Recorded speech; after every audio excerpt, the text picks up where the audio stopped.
esperando pra te ver. Mas eu só sei que o meu desejo é ver você. Mas eu só sei que o meu desejo é ver você. Enquanto a terra é o meu lar, eu vou viver, esperando pra te ver. Amém.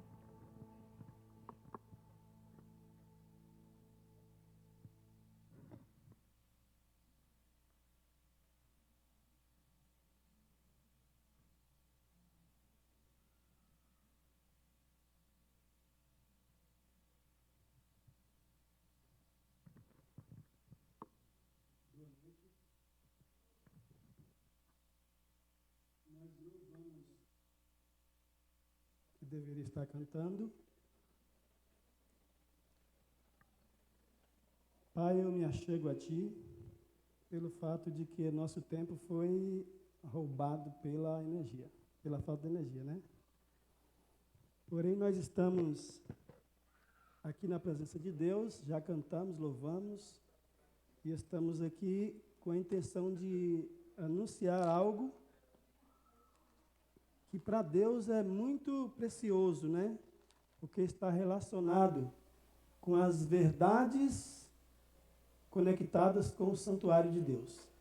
E o tema continua: Santuário, o caminho de Deus. E tem um tema extenso e nós precisamos estudar mais, precisamos nos aproximar mais desse tema e procurar, com a ajuda do Espírito Santo, entender o que Jesus está fazendo por nós no santuário celestial.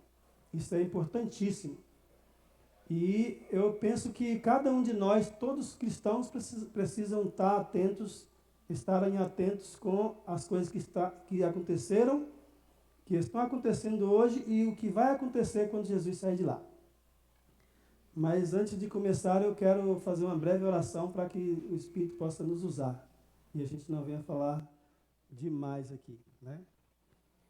Querido Pai, bondoso Deus, agradecemos a Ti, Senhor, porque o Senhor nos escolheu como nação eleita, sacerdócio real, para anunciar as virtudes daquele que nos chamou das trevas para a maravilhosa luz de Deus. Perdoa nosso pecado, Pai, não somos dignos nem de estar aqui neste lugar, porque somos muito pecadores. Mas clamamos a Tua misericórdia, clamamos aí, Senhor, a regeneração do Teu Espírito Santo através dessa palavra, limpando o nosso coração, removendo todo o egoísmo, orgulho, ressentimento, todos os pensamentos impuros relacionados com as coisas seculares, Senhor, que possa ser limpado do nosso coração e possamos ser instrumentos de Deus, não só aqui, mas em todos os lugares onde nós estivermos. Em nome de Jesus, pedimos e agradecemos. Amém. Quero agradecer a todos vocês que preferiram estar aqui do que estar em qualquer outro lugar, porque, na verdade, nós estamos aqui porque Deus permitiu. Se Deus não permitisse, nós não estaríamos, na verdade, em lugar nenhum. Então, que Deus possa nos orientar aqui. Daniel me deu um aparelho aqui que eu nem lembro mais o que eu faço com ele. Aqui, volta.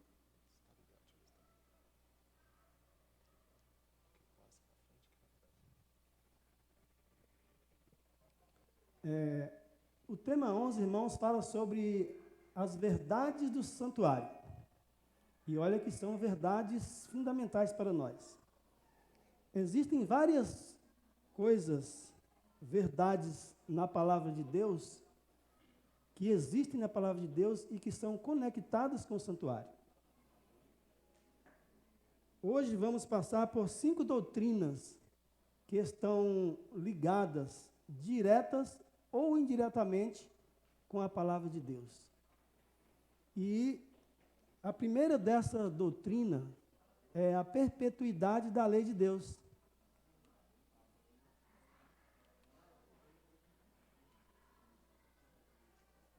Passei demais.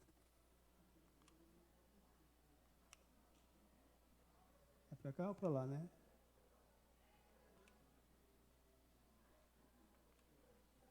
Olha lá, a primeira doutrina relacionada ou conectada com o santuário é a perpetuidade da lei de Deus. Haja visto que nós já ouvimos aqui que a lei de Deus é a base do governo de Deus e também é a norma do juízo de Deus, certo? Mas o nosso ponto de partida está em Apocalipse capítulo 11. Se você trouxe a Bíblia, você pode abrir. Mas se você quiser ler no telão também, nem todo mundo enxerga nessa distância, né? Eu mesmo estou chegando nada lá, mas estou vendo vulto assim. Então, meus queridos, Apocalipse capítulo 11, versículo 19, eu estou acompanhando aqui na Bíblia, mas estou acompanhando também no celular. Lá diz assim: abriu-se então o santuário de Deus que se acha no céu, e foi vista a arca da aliança no seu santuário, e sobrevieram relâmpagos, vozes, trovões e terremotos. Por que João viu a arca de Deus no céu? Porque ela existe lá. E aqui, no santuário terrestre, ela foi feita conforme o modelo que existe no céu. Só que, ao mesmo tempo que nós lemos Apocalipse 11, 19, Deuteronômio 10, verso 4 e verso 5, é como se fosse uma quebra-cabeça, juntando, revela para nós algo maravilhoso. Olha só, lá diz assim, Deuteronômio 10, 4 e 5. Então escreveu o Senhor nas tábuas, segundo a primeira escritura, os 10 mandamentos que ele vos falara no dia da congregação no monte, no meio do fogo, e o Senhor mas deu a mim. Virei-me e desci do monte, e pus as tábuas na arca que eu fizera, e ali estão, como o Senhor me ordenou. Interessante que esse verso aqui, Deus está dando para Moisés 2 tábuas. Só que essas tábuas estavam substituindo as outras que foram quebradas lá no bezerro de ouro. E agora Deus está fazendo outras para Moisés. E onde Moisés coloca elas, irmão? Dentro da arca. Certo?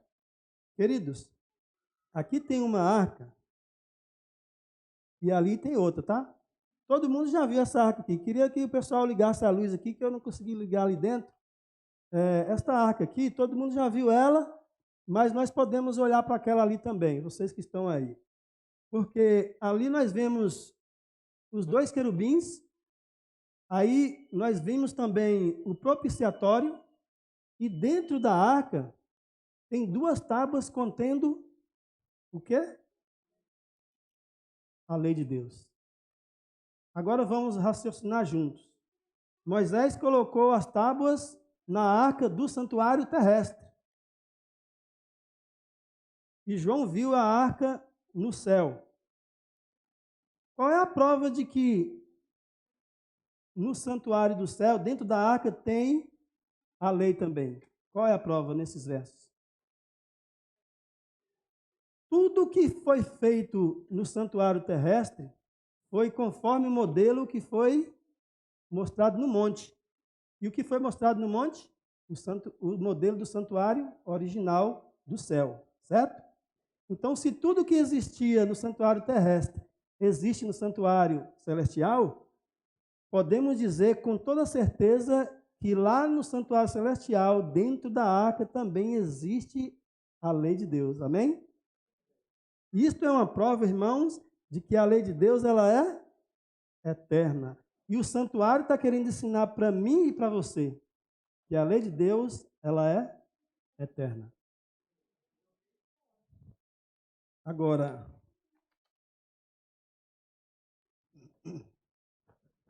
muito antes de Moisés, irmãos, os 10 mandamentos já existiam. Podemos até citar alguns deles aqui. Se você for para Gênesis capítulo 2, versículo de 1 a 3, lá Deus criou o mundo em 6 dias, no 7º ele descansou. Aí está o sábado. Quando Caim matou Abel, Deus aprovou ou reprovou esta atitude? Reprovou essa atitude. Aí está o mandamento que diz: não matarás. Uma vez, Abraão, com medo de perder a esposa, ele mentiu. E a esposa dele quase comete adultério com outro homem. Mas Deus interveio e falou para ele, para o rei, né? Não toque nessa mulher porque ela é casada com o marido. Aí está o mandamento que diz: não adulterarás. Os mandamentos sempre existiram.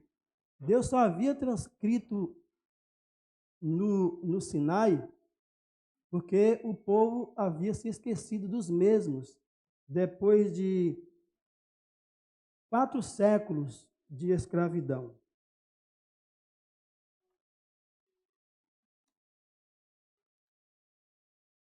Então, a primeira doutrina conectada com o santuário é: a lei de Deus, ela está dentro da arca, onde? No Santíssimo. Então, Jesus, ele não aboliu a lei, como muitos ensinam por aí. A lei, ela é tão eterna quanto o próprio Deus. Não estou conseguindo avançar aqui.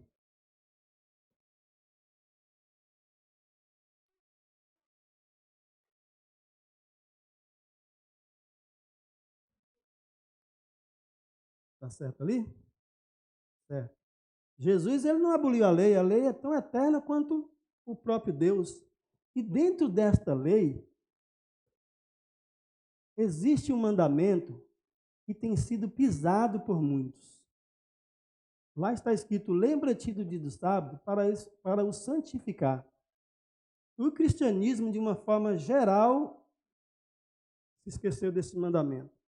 Só que Deus é tão sábio que dentro do mandamento, ou dentro do verso, já aparece a palavra lembra-te, porque ele sabia que o povo se esqueceria. Hoje muitos estão santificando um dia que não é santo e estão ignorando o dia que é santo. Mas eu pergunto para você, você vai ficar com o sábado, que tem mais de 100 textos na Bíblia, ou você vai ficar com o domingo, que não tem nenhum? A lei de Deus ela é comparada com uma corrente. Passei demais.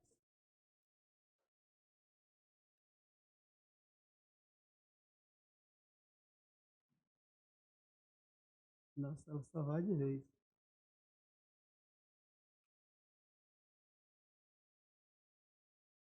Certo. A lei de Deus é comparada com uma corrente. Quantos elos eu preciso quebrar para partir a lei? Apenas um. Então, como diz Tiago 2,10, se você transgrediu 9, se torna transgressor de todo o resto. Aí pisou em toda a lei. Quebrou o sábado, quebrou a lei. E isso é bem claro, para que a gente possa entender que Deus, ele é perfeito. E ele faz as coisas de acordo com a sua vontade, mas faz perfeito. Ele é justo. Então, existe um homem por nome Uriah Smith. Quem é esse homem? Alguém conhece? Ele é um dos fundadores da igreja adventista do sétimo dia. E este homem, querendo mostrar a perpetuidade da lei de Deus, ele fez um pensamento ali que eu achei muito interessante.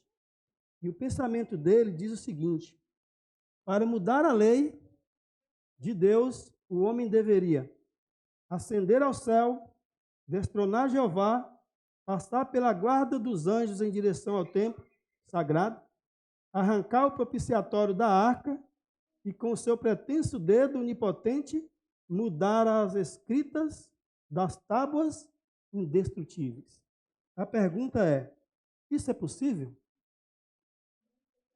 Pois é isso que o homem deveria fazer para mudar a lei de Deus. E isso nós já sabemos que é impossível. É por isso, meu irmão, minha irmã, meu amigo, que você não pode sair ensinando por aí que a lei foi abolida, que o sábado foi mudado, ou que o sábado foi mudado, ou que a lei foi abolida, tudo abolido, porque esse ensino ele é diabólico. A lei de Deus ela é tão eterna quanto o próprio Deus. E algumas pessoas naquele tempo perguntaram para Jesus: mestre, querendo pegar Jesus em contradição, qual o maior mandamento? E Jesus falou para eles assim: o maior mandamento é amar a Deus de todo o coração. E o segundo, amar ao próximo. O que Jesus quis dizer com isso? Você guarda os 4 primeiros, que fala do seu amor para com Deus, e depois você guarda os outros 6, que fala do seu amor para com o seu próximo. Queridos, Deus é maravilhoso e Ele sabe o que fala. A primeira doutrina conectada com o santuário é a lei de Deus, ela está dentro da arca. E dentro dessa lei tem um sábado. A segunda doutrina conectada com o santuário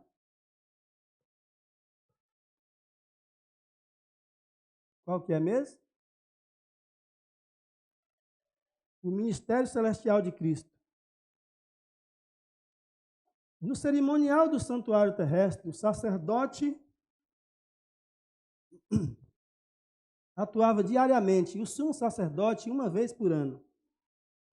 E eles prefiguraram o ministério que Jesus deveria desenvolver no santuário celestial, também como sacerdote e sumo sacerdote. Aqui nós aprendemos que Cristo teria um ministério sacerdotal e sumo sacerdotal. O santuário, antes de ler, eu gostaria que vocês olhassem esse versículo aqui.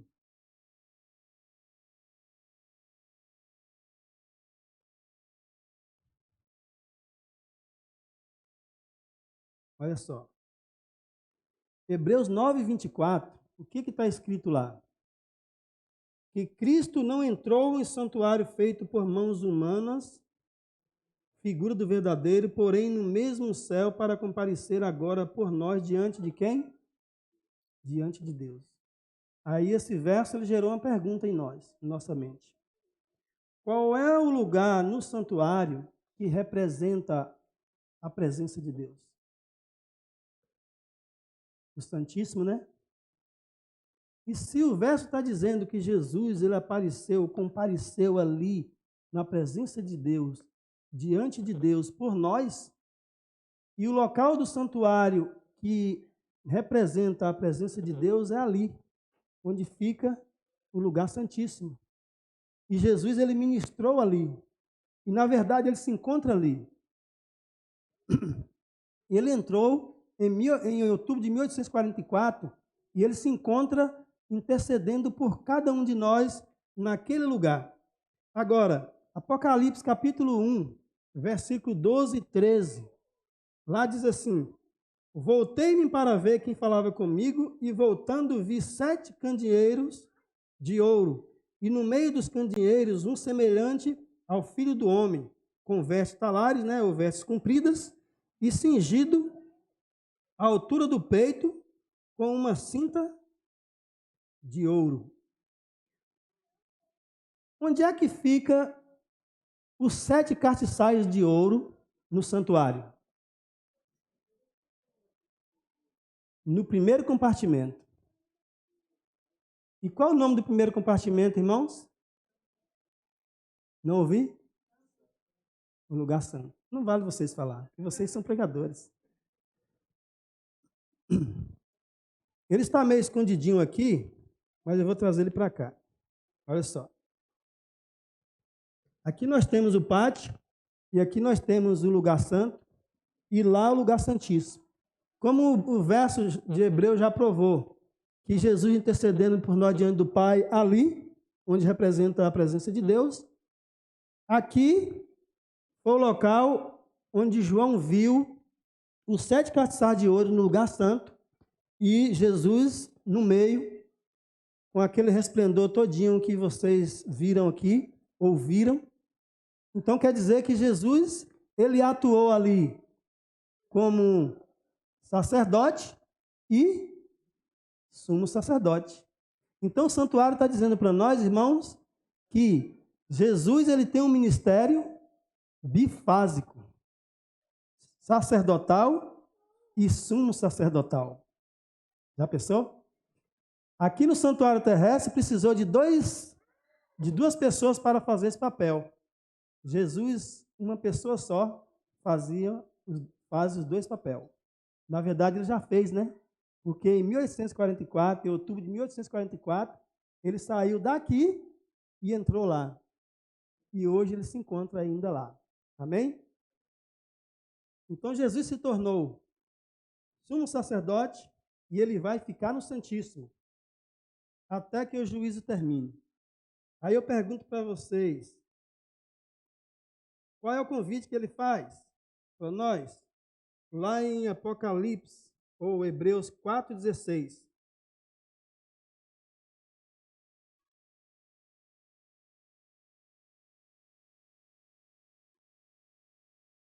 Qual é o convite? Vamos, convite, aparece, o povo está esperando. Está quando ele quer também, né? Agora foi demais. É aí mesmo, né? Está certo. Acheguemos-nos, portanto, confiadamente junto ao trono da graça, a fim de recebermos misericórdia e acharmos graça para socorro em ocasião oportuna. Então, Jesus ele se encontra intercedendo e, ao mesmo tempo, nos convidando para que nós possamos nos aproximar dele. Porque quando nós nos distanciamos de Cristo, o que pode acontecer? Pode acontecer que Jesus pode sair de lá a qualquer momento e nós podemos perder a salvação. Então, não venhamos nos distanciar e o convite está feito, vamos nos achegar, vamos nos aproximar. Quando você estava sentado lá atrás, no começo do culto, a gente até brincou, vamos, irmão, se aproxima, se achegue para mais perto de Deus, né? Uma figura de linguagem. Na verdade, qualquer lugar aqui é santo, mas quando a gente se junta em união uns com os outros, Deus se faz mais presente, porque Ele sabe que a gente está demonstrando atitude de humildade em estar perto do irmão calorosamente. E a terceira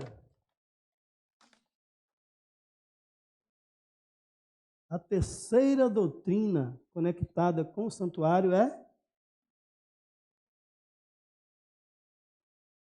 a vinda, ou a segunda vinda de Jesus. No cerimonial típico, irmãos, quando o sumo sacerdote concluía o seu ministério do dia da expiação, ele saía do santuário para abençoar o povo. E ao abençoar o povo era perdoado de todos os pecados que eram cometidos naquele ano. Olha que maravilha, que alívio, né? De igual forma, esse ato tipificava que quando Jesus concluiu o seu ministério no santuário celestial, ele vai sair. E quando ele sair, o que ele vai fazer? Ele vai depor, ou seja, tirar as suas vestes sumos sacerdotais e vai revestir das suas vestes reais, as vestes de justiça, né? E ele vai descer a essa terra. Isso é motivo de alegria e também é motivo de esperança. Então nós temos aqui uma doutrina da volta de Jesus tipificada pelo sumo sacerdote que, terminado o juízo no dia da expiação, era a mesma coisa que quando Jesus terminar o seu juízo lá no céu, ele vai descer aqui para esta terra.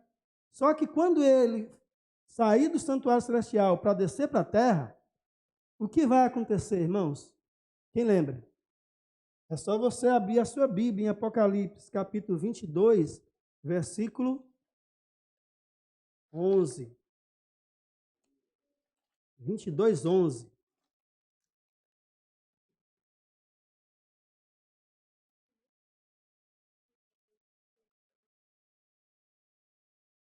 Olha só o que vai acontecer.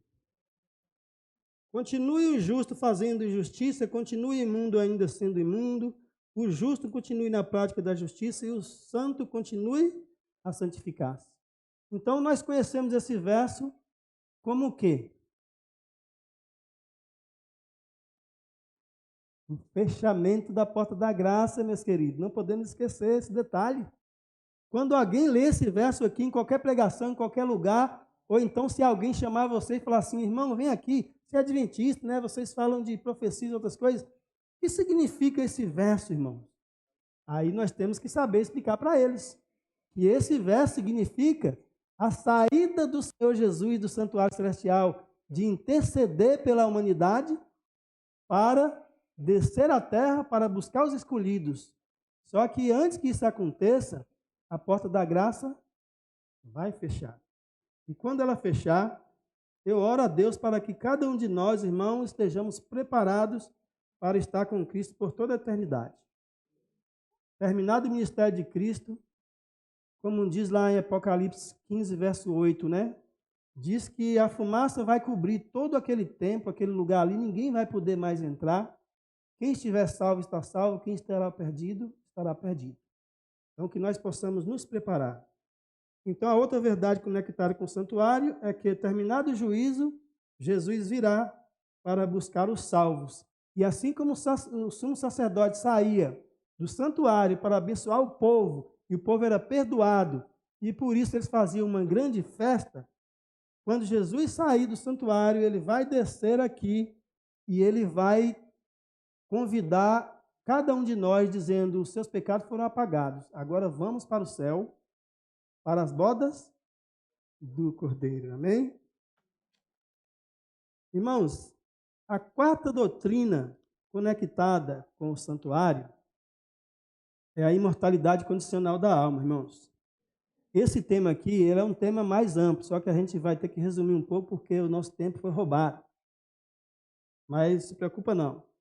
Jesus está voltando, nós vamos ter tempo para tudo isso aí. O estado inconsciente dos mortos é essencial. Esqueci de colocar ali para vocês verem.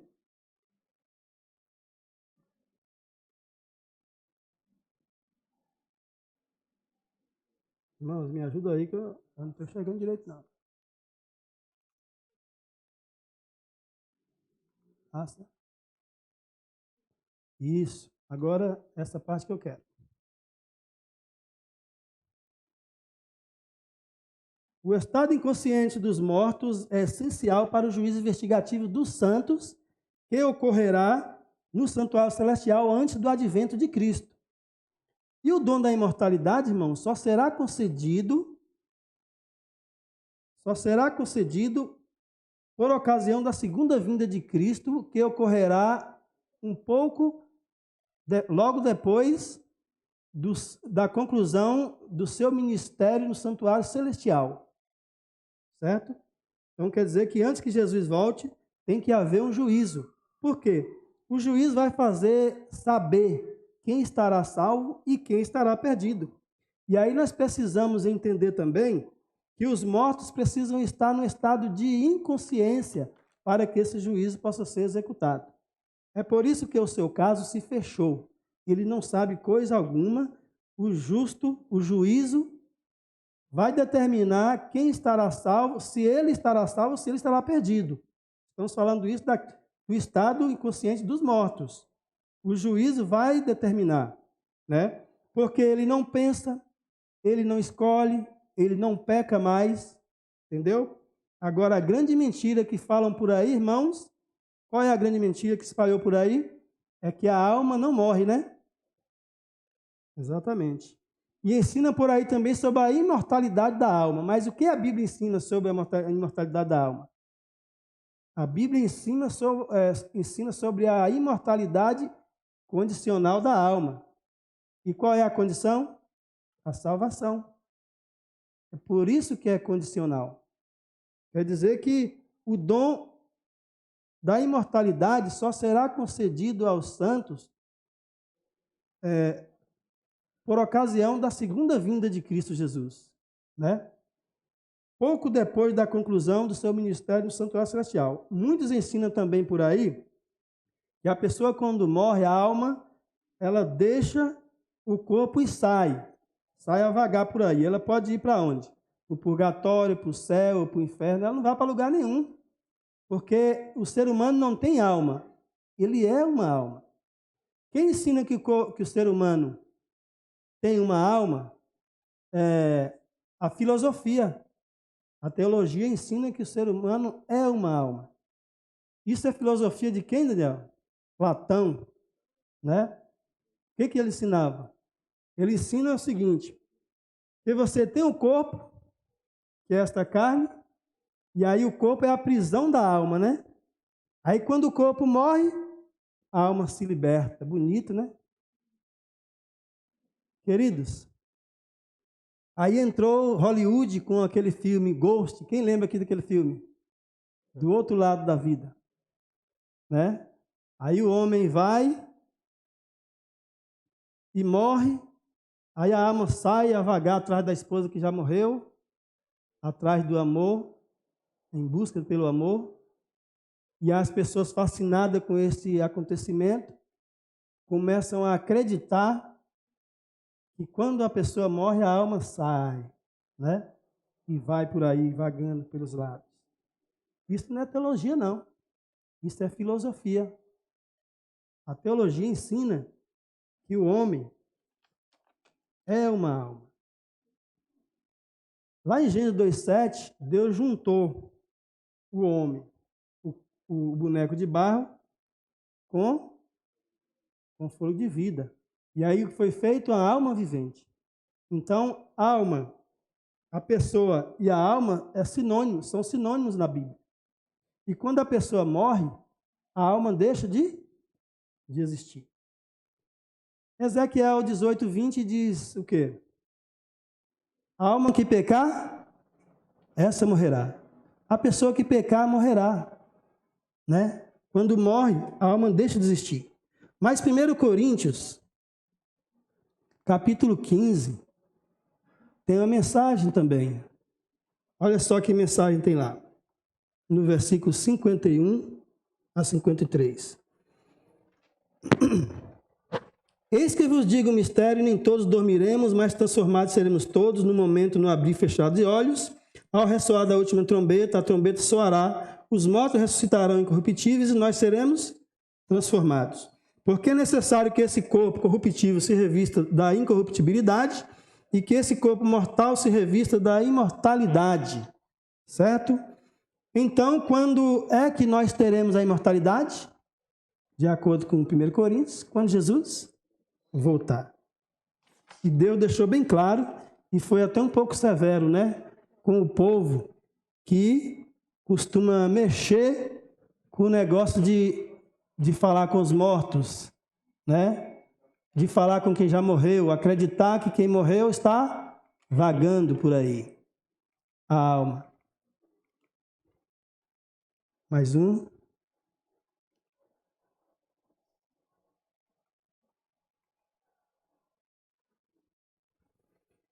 Deus disse assim lá em Deuteronômio 18, 10 a 12. Não se achará entre ti quem faça passar pelo fogo o seu filho, a sua filha, nem adivinhador, nem prognosticador, nem agoreiro, nem feiticeiro, nem cantador, nem necromante, nem mágico, nem quem consulte os mortos, pois todo aquele que faz tais coisas é abominação ao Senhor. E por essas abominações o Senhor teu Deus lança diante de ti. Então, queridos, então quem é que fala? Já que os mortos estão mortos, quem é que fala? Que as pessoas imaginam que alguém que morreu está falando. Quem seria? De acordo com a palavra de Deus, são espíritos enganadores.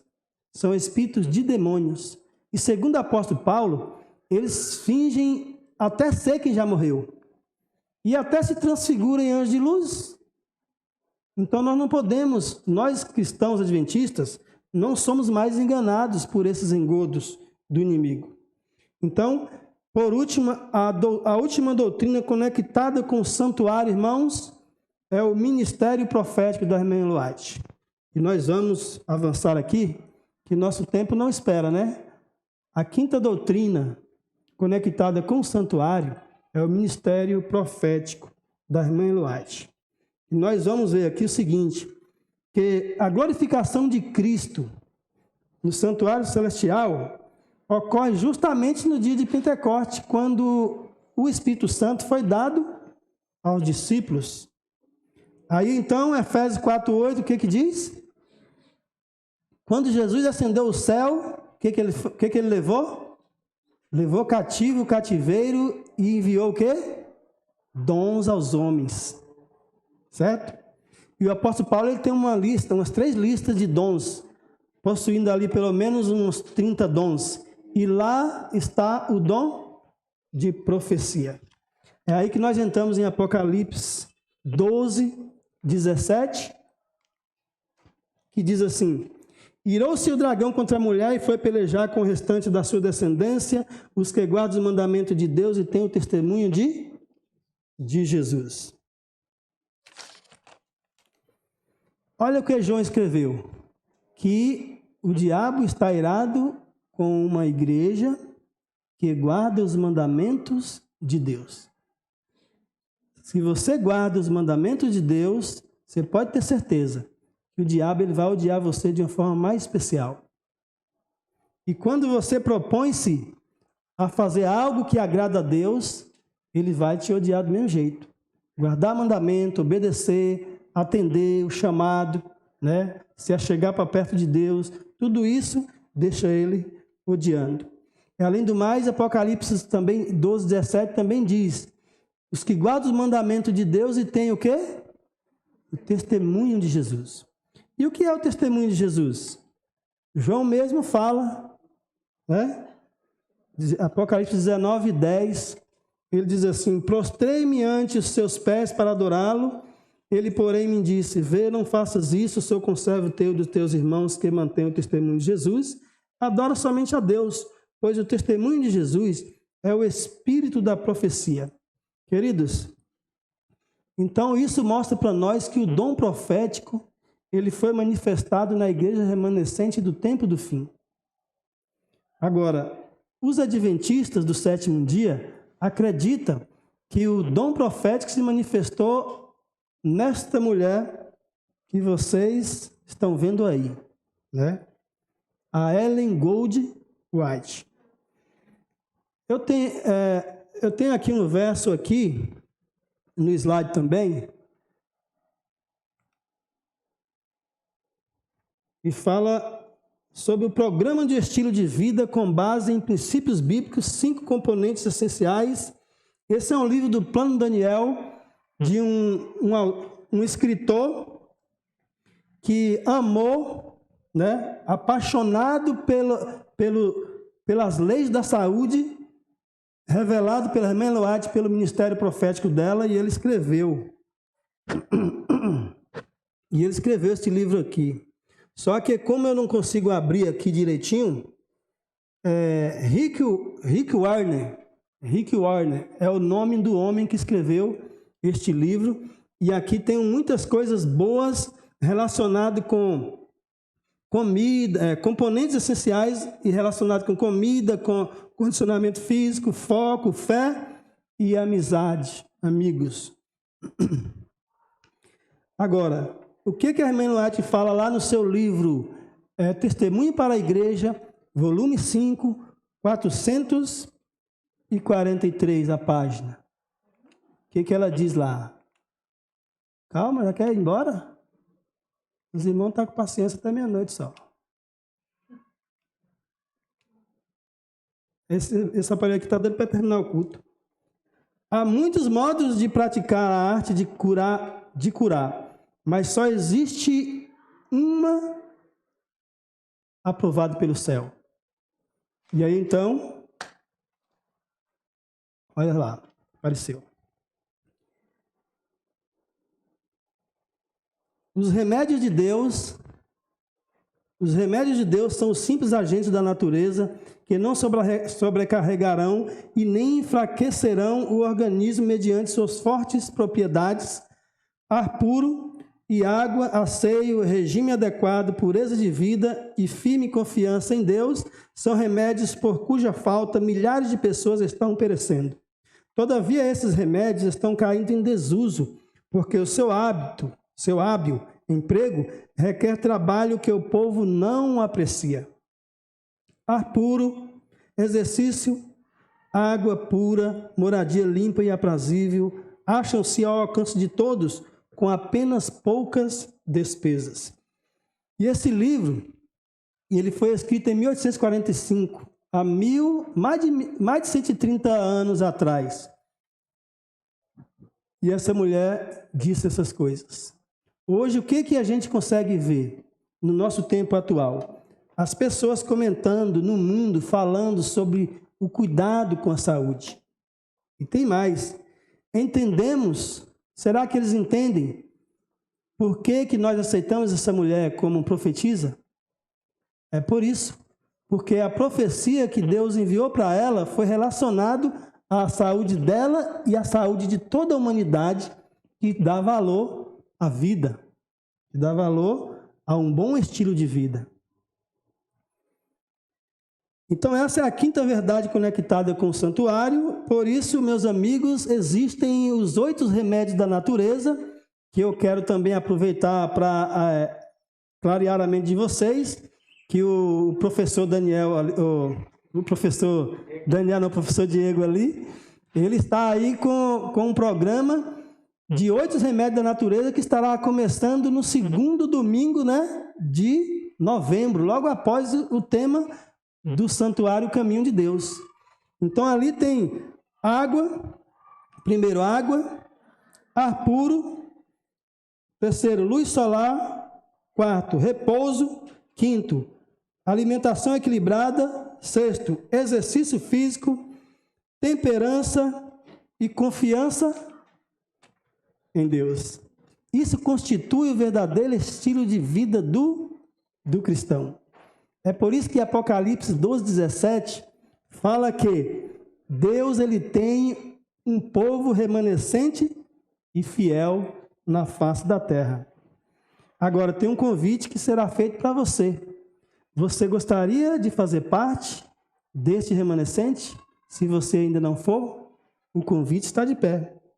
E o hino que nós vamos cantar hoje, Salvo em Jesus, meu mestre, tenham perfeita paz. Em comunhão com Ele, tenham perfeita paz.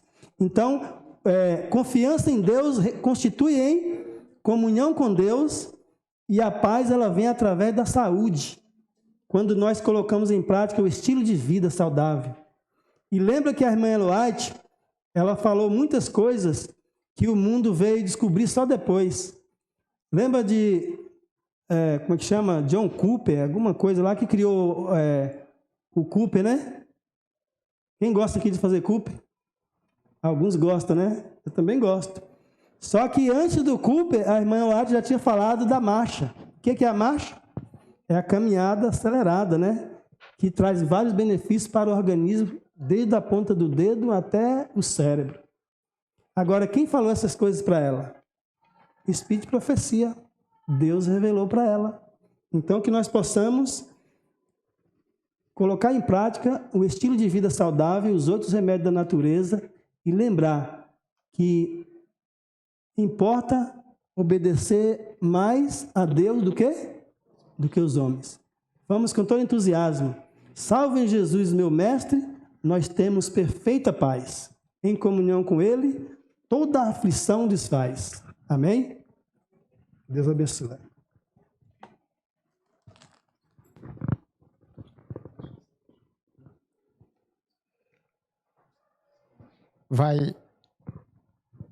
Vai sair, Adriano?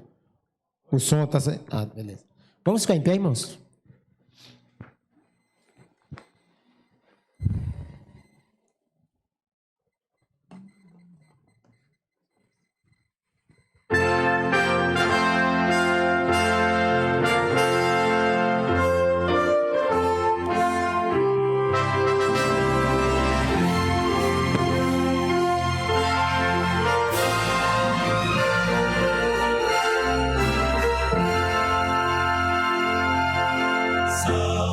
Jesus, meu mestre, tenho perfeita paz.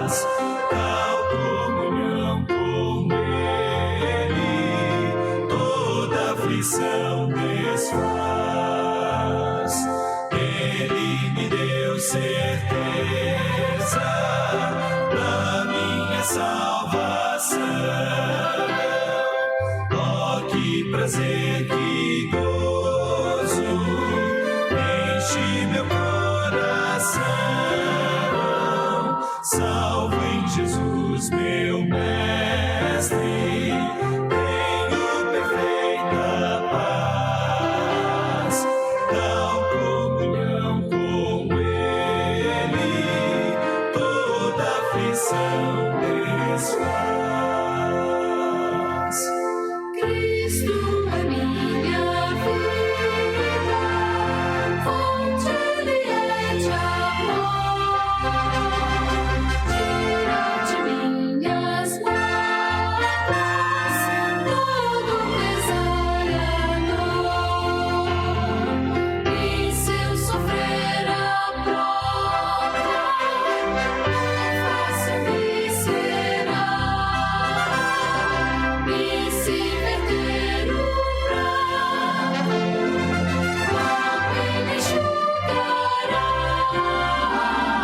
Salvo em Jesus, meu mestre, tenho perfeita paz, da comunhão com Ele, toda aflição desfaz. Hei de passar a noite sem mais sentir temor. Breve virá o dia plena.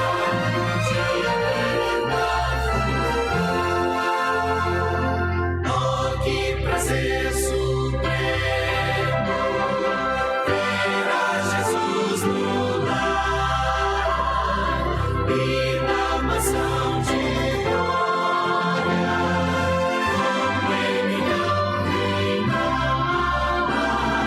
Salve em Jesus, meu mestre, tenho perfeita paz, tal comunhão com Ele,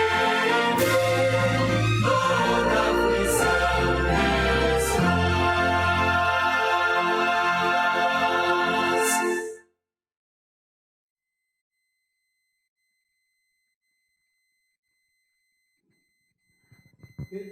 Deus que habita nas alturas dos céus, agradecemos porque o Senhor é bom, sua benignidade dura para sempre, a sua misericórdia se renova a cada manhã. Nós estamos aqui, ó Pai, nesse programa, nesse tema maravilhoso do santuário, que é o caminho de Deus, que o teu caminho, Senhor, possa ser o nosso caminho também, que possamos seguir os passos de um Deus que se aproxima, Senhor. Que a nossa vida esteja com Cristo em Deus a cada momento e que nós possamos, Senhor, nos afastar de todo o pecado, abandonar o mal e a aparência do mal também. Perdoa, Senhor, nossos pecados, nossas falhas, perdoa a nossa moleza, o nosso desânimo, a nossa falta de atividade espiritual e fortalece o nosso organismo, fortalece o nosso coração e nos prepara, Senhor, para cumprir esta missão, porque o Senhor está voltando, o Senhor ainda está um pouquinho de tempo no santuário celestial, mas logo, logo o Senhor vai sair daí e a porta da graça vai se fechar. Senhor, o que será de mim? O que será daqueles, Senhor, que estiverem lá fora sem saber o que vai acontecer? Ó Deus, que nós não venhamos deixar o sangue do nosso próximo cair sobre nós, mas que possamos ir, Senhor, e levar o Evangelho adiante, pregar a Tua palavra em tempo e fora de tempo, Senhor. Continua abençoando o tema do santuário, que toda a igreja possa estar apoiando, vivendo esses temas, estas verdades relacionadas com o tema do santuário. Que não venhamos esquecer, Pai, que a nossa vida depende do Senhor. Se nós vamos para casa, nós não sabemos se vamos chegar lá, mas é confiante de que o Senhor mandará anjo a nosso respeito para nos guiar, nos guardar e nos proteger. Abençoa todo o teu povo na face de toda a terra, principalmente aqueles que estão em alguns países sendo perseguidos, Senhor, por causa da verdade, por amar a tua lei, que é uma lei de amor. A tua lei é santa, o mandamento é santo, justo e bom. Então, nos abençoa, nos livra, nos guarda e nos prepara para estar de pé no grande dia de Deus. Em nome do Senhor Jesus, clamamos e agradecemos, hoje e sempre. Amém, Senhor. Vamos sair cantando. Adriano, coloca o hino aí, que eu esqueci o nome.